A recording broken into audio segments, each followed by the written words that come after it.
Today is Friday, November the 3rd, 2023, and welcome to episode 68 of Rural Reliance with Canny Couple. My name is Julia. And I'm Aaron.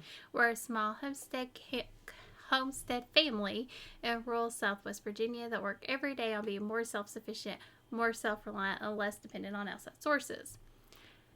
And, the title of our podcast is Rural Reliance, okay? But today we're going to talk about, some of the disadvantages of living in a rural area. And this is our updated list. If you've listened to our podcast for a while, you might have heard us do, a smaller one originally, but this is our updated one. Absolutely. So we love living rural. We really do. Wouldn't trade it for nothing. Absolutely nothing. But living rural comes with its own struggles. Yeah, and things that if you're coming from a populated area or a city that you might not think about before moving to a rural area. Absolutely. Even our more populated, super populated towns aren't busy enough for people who thrive in that city environment. I know this from firsthand experience. We had somebody come into our office. They were from a very populated area, and they did not like it because there wasn't enough stuff for them to do. They found it boring. Right. And that was an area we hate Yeah. because it's too busy for us. So we love our quiet rural life, but it does have its disadvantages. For all the advantages of rural living, there are some things you have to consider, because if you're thinking of going rural, are you willing for these trade-offs? Absolutely. So your first one, and this has gotten to be a bigger struggle in the past few years. Supply chain. It's a lot harder to get stuff. So if most things have a choice of delivering to a city or delivering their supplies to a rural area, they will choose to deliver to the city. And a lot of times it might have to do with just the fact of they can make one trip and drop it all off there, compared to numerous small trips, to drop a few off here and there. Yeah, absolutely. And not only that, you also have to think about if you need homesteading supplies. Homesteading supplies tend to be bigger. We need more bulk, like think fencing. We ran into this. Fencing, the cost to ship fencing to our home was going to be worth more than the fencing itself. Yeah. Yeah, so, this was an example, a couple of years ago, if that gives you any time frame, when we were wanting some fencing and couldn't find any at that time what we were looking for. But we've continued to see this with other big items that we've wanted to purchase for the homestead. Chicken tractors that are already made, because we do have predators. We were looking at a metal one. The shipping was going to cost as much, if not more, than the tractor itself. We were looking at things that would be bear-proof, coyote-proof, all of these things that we had to take into consideration. The shipping, because of how if the trucks will even come up here, there have been many a times we've had a call saying, nope, we're not going. Because we're rural in a mountain area. Mm-hmm. Very hilly, very curvy, very small roads. If you're rural out in the middle of nowhere and it's very flat, you might have better luck. It's probably going to cost the same, but you're probably not going to have a truck driver call and say, I can't get up your hill. I can't even get up the main hill, whereas we can't even get them to get to our driveway. Right. Exactly. It's been a struggle. We really saw this with house. We saw this with the house update, because we had a lot of things. We had to pay a lot of extra charges because there were things that we weren't able to get because they were extremely heavy, or we had to have them shipped in. Mm-hmm. And getting them here was a nightmare. Yeah, definitely. Some of the truck drivers would say, yeah, no problem. It's nothing. And then others would be like, oh my gosh, I can't do it. Just depends what company it was with, even the same. And the driver. And the same length of trucks. I mean, it's just what they want to do. Freeze dryers is another good example. We actually had to meet them. We had to meet them for the freeze dryer. FedEx guy wouldn't come here, but we'd seen one that big, go out the ridge before. It was We've probably had one that big come here come before. up to our house. Yeah, I mean, I was expecting it to be on a bigger truck from the way they were talking, and it's a little bit bigger than their regular box trucks that they used to come out in. And we had to meet him out for that. So, I mean, things like that, you have to be prepared to have alternative ways of getting those big items to your house if somebody's not willing to deliver them. I'll say Amazon is probably our most reliable delivery. They'll deliver to us, but homesteading, a lot of those things you're looking for homesteading, you don't really want to get off of Amazon, or Right. Amazon's not the best deal. Amazon's not really the place you want to go, because their shipping is cheaper for the most part, if you are a Prime member, versus paying $50 or $80 a piece at Home Depot. Yeah. And that was one of them. It was per piece. You had to pay shipping per piece. Well, we don't have a truck, so going, driving, and picking up some of these things isn't practical. Plus, there are laws that we have to follow that make carrying even 12, 14, 15-foot things out of the back end of a truck very hard to do for the length that we have to go. So it just doesn't make sense. The next thing is food. So I love watching people talk about all their sale prices, because they're like, you could get it for this. I know you could get it for this. Like, no, I cannot get it for that. My sale price is double that. There was one cheese. It said you can get cheese for 99 cents a bag. And I'm like, I can't get cheese for 99 cents a bag. If I'm lucky, I can get it a block 3 for $5. If I'm lucky. And that has been very, very rare, very few and far between. So for us, food tends to be higher. Right. And your choices of grocery stores, usually in a rural area, is, you don't have your big names as always in the rural areas. You're going to have smaller You're stores. going to have smaller. You're going to have your IGAs, for example, is a good example of one, and even smaller towns than we are. For example, we're lucky enough to have, a couple of different options, but still, we've been camping at places in Kentucky where the only thing that's there is a Dollar General. Exactly. I mean, and then going the next way, there was a Dollar General. Yeah. Like 50 miles, that's all you had was a Dollar General here and a Dollar General there. It's real. Yeah. And so you got to think about it this way, is it worth a trip every so often, an hour or 2 hours away for like one big grocery haul? Or is it not worth it because, you might not find those weekly deals because you're only going that one time? It really just depends on how often do you want to grocery shop. Can you do a once a month grocery haul if that's practical? I know for a lot of people who do the homesteading, the frugality, anything like that, we try to limit our groceries, and when we do buy, we try to shop everything on sale. So it makes it very hard.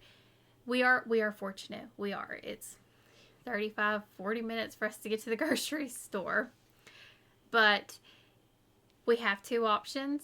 Well, you can say we have a few more if you include the Dollar Generals.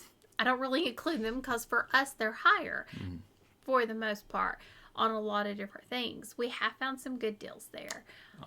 You got to watch those sales with them just like anything else. Absolutely. But you do have fewer options. You have limited options, so your food can cost you more.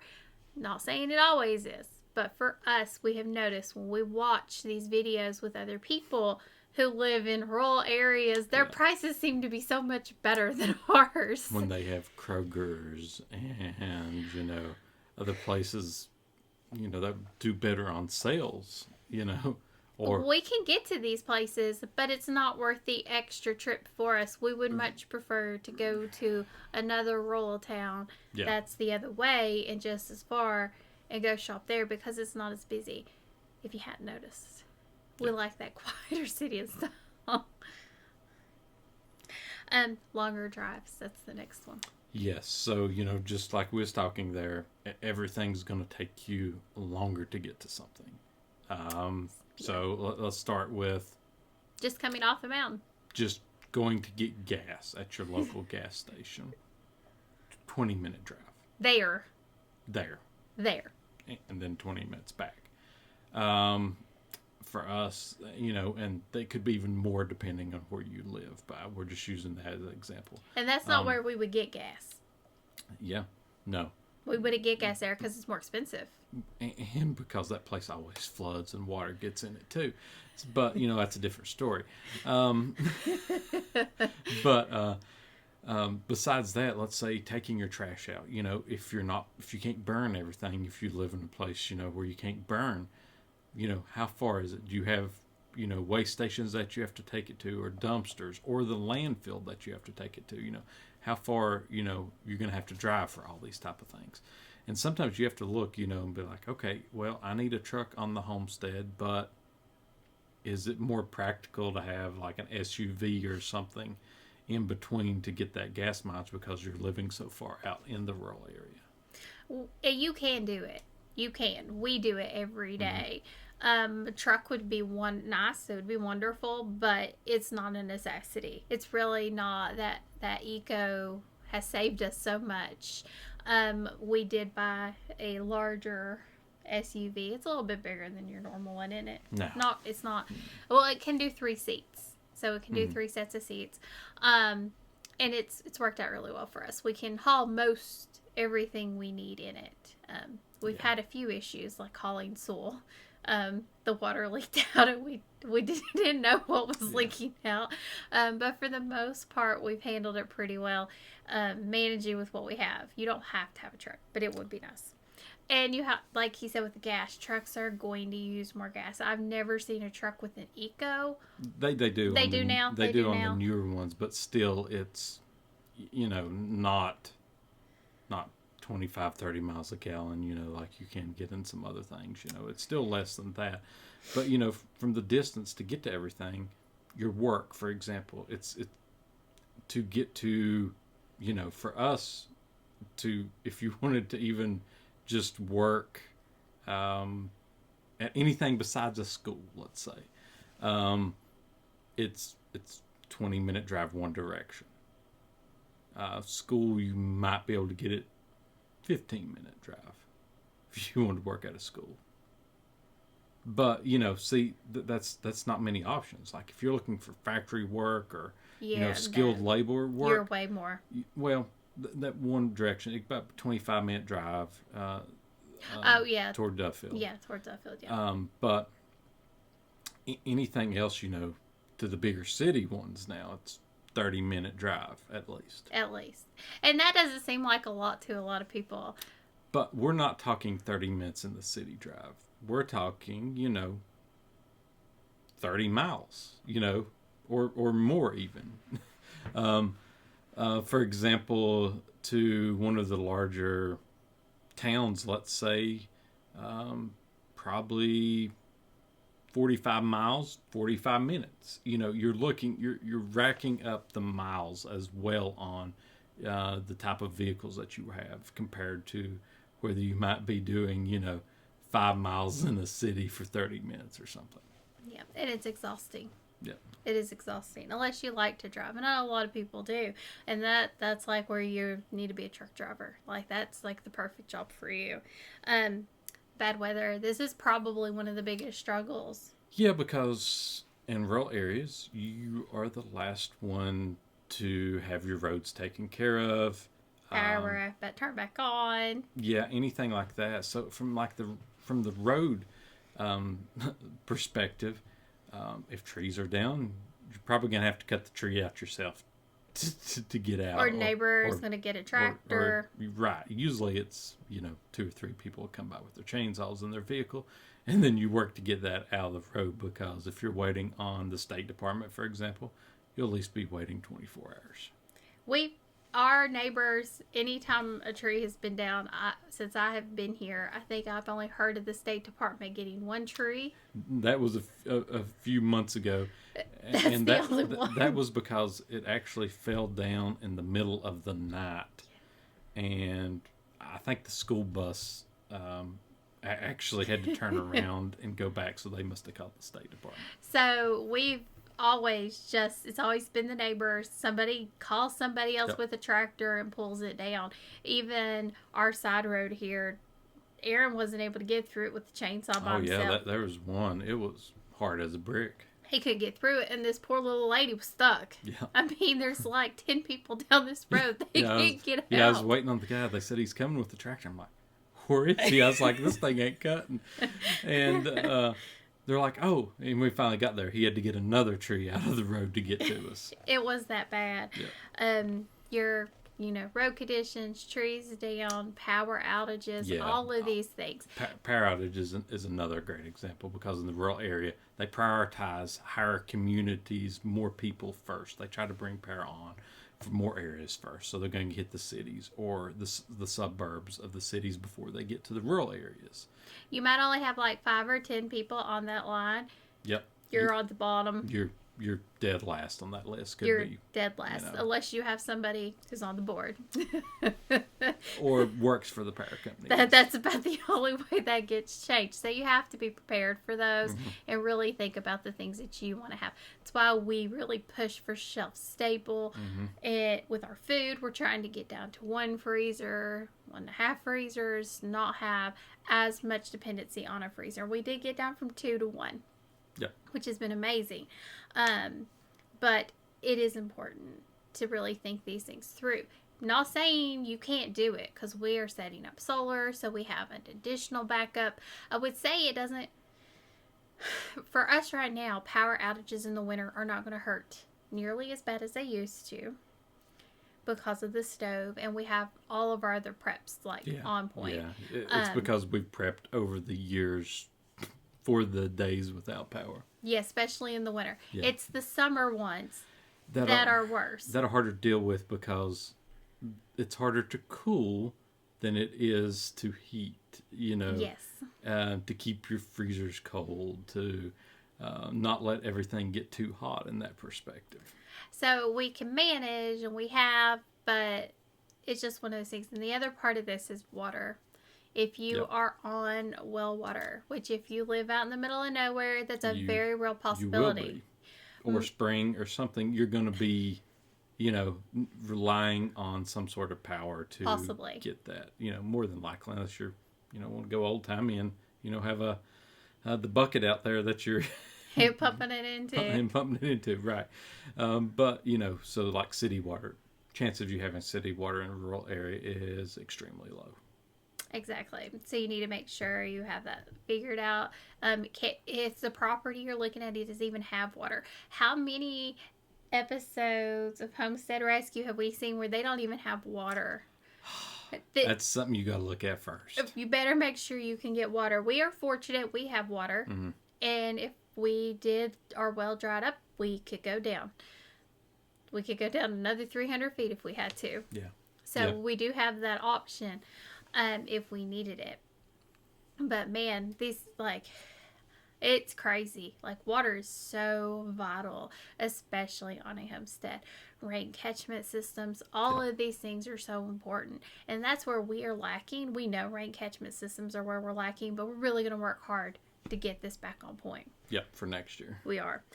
There are so few options. We have found this out in the past few years, so few options for people to come out and work for you. They don't want. So first off, I'm not saying this about everybody.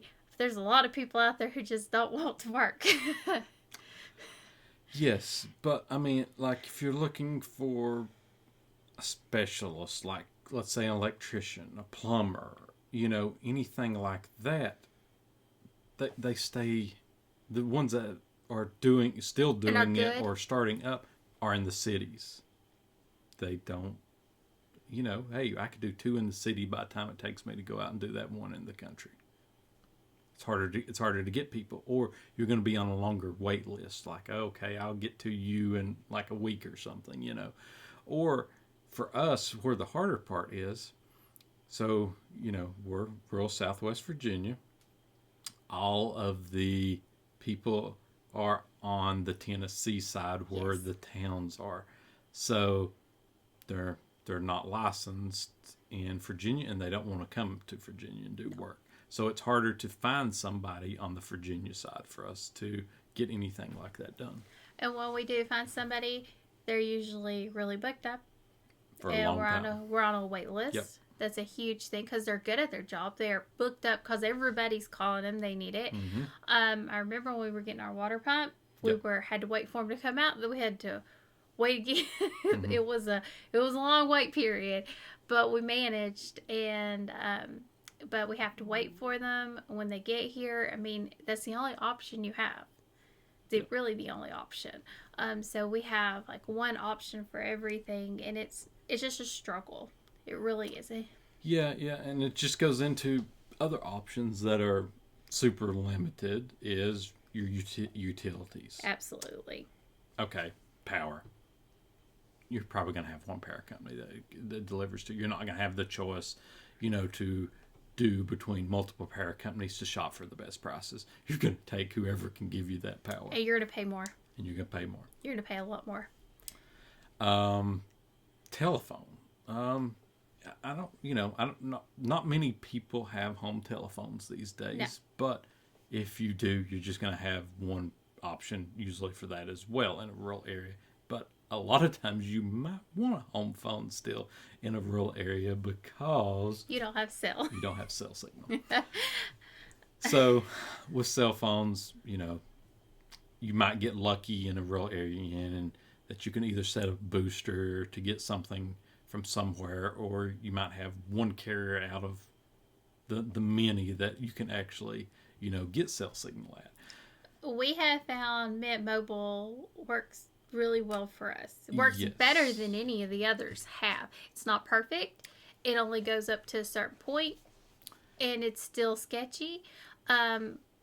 Well, for where we live, between it and one of the other competitors, we have signal here. But if we go farther out into Southwest Virginia, it doesn't do as good. It doesn't do as well. It doesn't. But this is where having really good preps and also thinking about communication and Ham radios. getting your license to be a ham radio operator. Aaron carries the ham radio in the vehicle. All the time. So if something were to happen, because he only has signal on the way home for like 10 minutes of the entire time. I can hit a repeater. Yep. So if something happens, he can get a hold of somebody to get help. That's the main thing. He doesn't have to go knocking on doors if there are doors to knock on. Not people. Yeah. We won't be knocking on any No. doors. But he can pull out the ham radio. Yep. He travels with it, keeps it charged. It's very important. For me, if I go into work, I go the other direction. I do have signal up into a certain point, and then I don't have signal for like 15 minutes. Yeah. Would you say So about not 15 too minutes? bad for you. But back on that too, internet. It's a big part of today's society is internet. Yes, it is. We only have one option. Well, the same thing with the phone. It's the same company for us. But most places, you're only going to have, a couple of options at max. Whether it is Starlink or HughesNet or something like that, which is, extremely slow compared to today's options. You'll have something like that and maybe a local provider. I mean, you're not going to have many choices, and you're not going to have the types of speeds that you're used to in a suburb or city either. You're going to be faced with like lots of small town monopolies on these Yes. things. There's no other word to use because there's only one. There's Yep. only one option because there's not enough people to warrant another. Now, electric company, I disagree. I think there's more than enough people to warrant two up here. More than enough. But our electric company is going to, they're not going to give up any territory. No. It's just what it is. Yep. So it's just one of those things you have to think about because you're going to pay a bit more. Your costs are going to be a bit more expensive. And before Right. you say, I don't need a house phone, you better make sure wherever you're going, you can get cell signal. Because if not, hey, You're going to have you to have might a house want to phone. you might want to talk to one of your relatives every once in a while. Or have an emergency. Which Exactly. is what we're about to talk about. Emergencies real emergencies, it's going to take longer for somebody to get to you. It is. So with the rural areas, the cities that are closer are probably not paid employees. They're probably volunteers from your fire department to your life-saving crews. Anything like that, okay, volunteers most of the time have one or two people around, but if you need more than that, they're going to have to wait, or they'll be later to the scene. Or they might already be out on another call, something like that. Whether anything like that, you're going to be waiting anywhere, from 30 minutes to a few hours. You also have to think, if you live on curvy roads that are small, they can't get there any faster than somebody else can drive to you. Right. They cannot drive any faster on those roads. It's not like an interstate where the ambulance can just put the sirens on. They have to take those curves. They can't take them at 80, 90 miles an hour. They have to take them at the same speed. We take them to be safe. Yeah, and we've seen a big increase lately in this area in helicopters. But they're not as fast as you think they are. They are not. I mean, so... How long did it take that one to land? Well, we'll get to that in just a second. So a lot of times they're coming from the bigger cities, okay? So it's going to take them the time to get there. Plus, then they have to find somewhere to land. For example, one of our neighbors over that way, over the hill here, it circled good 10 minutes before they could find a good place to land. It took that long to land, 10 minutes. After they'd called for somebody and got here, so I mean, probably a good 40 minutes he was probably waiting. And we were working outside when we heard this happen. We were outside, we heard the helicopter. We were like, why is the helicopter flying around? And Aaron looked, and it was flying around because it was trying to land in the field. If you have straight open fields, that's one thing. But if you live in a wooded, foresty area, they can't land in the trees. So here's a good example. I just read Great Smoky Mountains National Park the other day. I didn't see the outcome, but they had a hiker on the Appalachian Trail that was injured. Okay. They couldn't get them out. They were needing like emergency, assistance. They had called the National Guard to see if they could bring in a Black Hawk helicopter to lift them out of there. So I mean, things like that, it takes a lot of coordination, time. You're going to be waiting longer for any type of emergency, and that's why you have to prep for emergencies. Fire. Yep. Not just medical, you have to think fire, especially if you're doing wood burning stoves. Anything like this, you have to be thinking anything a lot of electrical. If you're doing a whole solar setup, that is electrical. It can catch on fire. You have to think of all of these things when you're going into it. Basic, simple first aid. Like with Aaron, we know if he gets stung by a bee, we need to be able to take care of that immediately. Just the little itty bitty things where you think you can get to somebody fast enough, and you probably could have if you were living in a more populated area, are going to take longer. Again, we wouldn't trade it for anything. No. But there are things you have to consider. And we're probably missing stuff on this list. These are just our top ones. Yeah. The next one's going to be your security needs. So you have to take in everything that we have said already into consideration. Power outages. All the stuff. Because if you are paying for like a home security system and your power goes out, guess what? That home security system's not going to work. Right. Yeah. I mean, you gotta think, old times, how do they set up security systems? How do they make sure everything's going right? I mean, you probably want a combination of both, though, So when you do have power, you do have a good functioning security system. And then when you don't, hey, this is my backup. Exactly. You're less likely to have a whole bunch of people wandering by your house, but when you have that one person wandering by your house, you're like, why are you here? Exactly. Why are you here? Like, get off. Get off the property right now. So you don't have it often, but when you do, you have to question. But the things that you do are you make sure your windows are locked. And you make sure the little tabs on your windows are set. You make sure your doors are locked and you have additional security locks on your doors. And you're doing the things you can to take care of you and your family, especially at night. I don't think, even living rural, we live in an age where you can leave your doors open anymore. No. I mean, you just can't. This is not the world we live in today. It's not safe even out here where, like, if that's your goal, I want to live somewhere where I can leave my doors open all night long. That's what you used to hear all the time. Do you remember that? Yep. Left my door open all night long. You don't do that. No. That's not safe because you don't know what's going to happen. Because, like, in our area, it's very high with drug addicts. Like, there was what was it, Hulu that did the documentary around this area? I can't remember. We didn't watch it. It's not our type of thing. No. But there was a documentary on this area about the amount of prescription drugs abuse in this area. And it's rampant. And you have to be careful about that. Now, we're not doctors or nothing like that. But it's just something you've got to be cautious of. And you lock your doors at night. Yeah. Protect your family. But they are different. And this is Aaron's realm. He's in charge of security.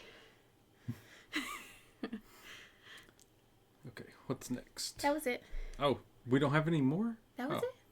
That was, like I said, we're probably missing things here. Yeah, we definitely are. You know, these are just some of the top things. Top ones that are definitely things you have to consider, think about, that you might be used to in a city. Oh, you know, like we talked before there, you know, the distance to everything.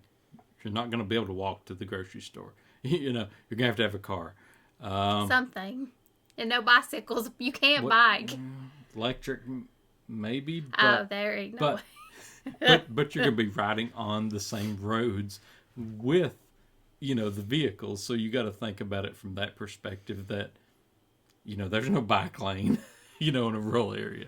You know, unless you're going to, you know, right off the side of the road or something. If it were big and open and you could see everything, that would probably be okay. On our mountain, the bikers terrify me because they love to ride it. It's a hard ride. Yeah. Very hard ride. So they feel like they're getting there, you know, they're getting their stuff in. They're getting that adrenaline rush from it.